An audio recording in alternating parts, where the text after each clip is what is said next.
Well, I always brought my non-professional actors to whatever festival and award shows. Let's take a look at some examples of how stress works in American English with the help of director Chloe Zhao. Want to speak English as naturally as possible? Then you need to understand stress.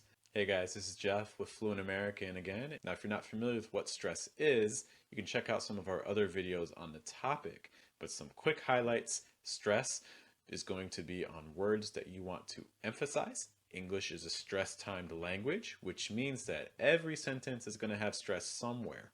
Some ways that you can use stress or show that you're stressing a word include raising the pitch and also holding the word a little bit longer. We're going to get some quick examples of how to use American English stress naturally, even if it's not your first language, with again the help of Chloe Zhao. The first way we're going to take a look at stress is when it's used to add extra emphasis on descriptions by placing stress on adverbs. Adverbs include words like really or so or very. Take a look at this first example. Well, I always brought my non-professional actors to whatever festival and award shows. Well, I always brought my non-professional actors to whatever festival and award shows. Did you hear the stressed word? I'm going to play it again. Notice how she says always. Well, I always brought my non-professional actors to whatever festival and award shows. So again, always is the word that has a higher pitch. It's also held a little bit longer. See if you can notice that. Let's do another example. See if you can identify what word's being stressed here. It's so amazing to be able to unite with our peers. It's so amazing to be able to unite with our peers.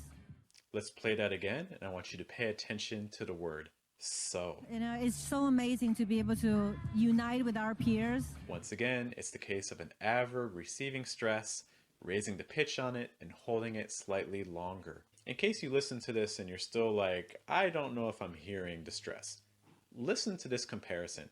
If I stress so, it can sound like this. It's so amazing. It's so amazing. If I stress amazing, it's going to sound like this. It's so amazing. It's so amazing. So again, so amazing versus so amazing. Again, the first time stressing so, second time stressing amazing. But there are also other patterns that you're going to find are very common with stress. Don't forget to subscribe to the channel. Another common stress pattern that we've talked about is a concept called three-word groups. This happens when you have groups of 3 words, and the stress is either going to fall on the first and the third word, the heaviest stress on the third, or with just the stress on the middle word. Let's take a look at some examples of 3-word groups that Chloe uses where she stresses a little bit on the first word and a little bit heavier on the third word. They don't really care as much as we do. They don't really care as much as we do. Could you hear the 3-word group there? Listen again to how she says, don't really care. They don't really care as much as we do. Yeah, so exactly that's where the 3-word group is. Don't really care. Don't really care. Notice how much weaker the word really is when she says that. Don't really care. The emphasis is especially on the word care, but don't is also going to get a little bit of a boost for stress. Let's take a look at another example as well. See if you can identify the 3-word group here. Things that you might take for granted. Things that you might take for granted.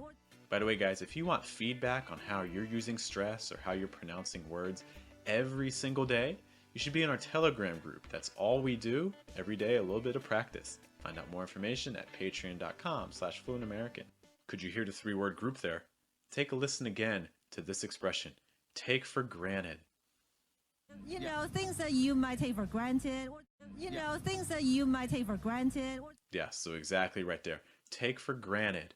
Take for granted. A little bit of stress on take, a much heavier stress on granted, and that middle word is going to be very weak and very fast.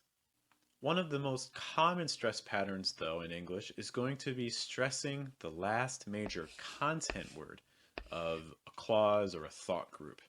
If you want more information on content words, you really need to check out this video that goes into more detail, but content words are things like nouns, adjectives, and verbs especially. Typically in English, if you're not sure where to place the stress, you want to put it on the last content word in a thought group. Take a look here. I was really lucky, I was raised to know that what I am is enough. I was really lucky, I was raised to know that what I am is enough. Did you hear what word is being stressed? Listen again to how she says enough. I was really lucky, I was raised to know that what I am is enough. So what I am is enough. What I am is enough. Enough is your strongest word there. How about in this sentence? Then immediately I said, do you have any snacks? Because I'm so hungry about to faint. Then immediately I said, do you have any snacks? Because I'm so hungry about to faint. Listen to that again, to how she says the word snacks. Then immediately I said, do you have any snacks? Because I'm so hungry about to faint. Then immediately I said, do you have any snacks? Because I'm so hungry about to faint. Do you have any snacks? Do you have any snacks? Notice that snacks is getting your emphasis. It's the strongest word out of any other word in that sentence. Do you have any snacks? One last quick example. And to celebrate in person, it feels amazing. And to celebrate in person, it feels amazing. Listen again to how she says amazing. And to celebrate in person, it feels amazing.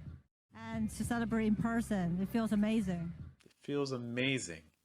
Notice that again, amazing is the strongest word. So especially, for instance, with adjectives, when you want to say that something is really good or really bad or great or wonderful or horrible, putting it at the end of a thought group and letting it receive emphasis just makes it sound a little bit more powerful. One final common pattern you're going to see is something called contrastive stress. This is used when you want to show emphasis between two different items for comparison. Typically in American English, the pattern you're going to use with this is either like a rising intonation plus a fall. So like this or that, this, that, or both of them having falls. For instance, that and that, that and that. Quick example here with Chloe. That's our relationship, food and work. That's our relationship, food and work. Could you hear which part had the contrastive stress? Pay attention to how she says food and work. That's our relationship, food and work. That's our relationship, food and work. See if you could again notice it there. Yeah, food and work. Those words are definitely the ones that are standing out the most in her sentence. So again, even if English is not your first language, these techniques you can still apply to your own language and speech to immediately start sounding more natural. Be sure to check out our other videos on stress that go into even more details about how they work with more examples.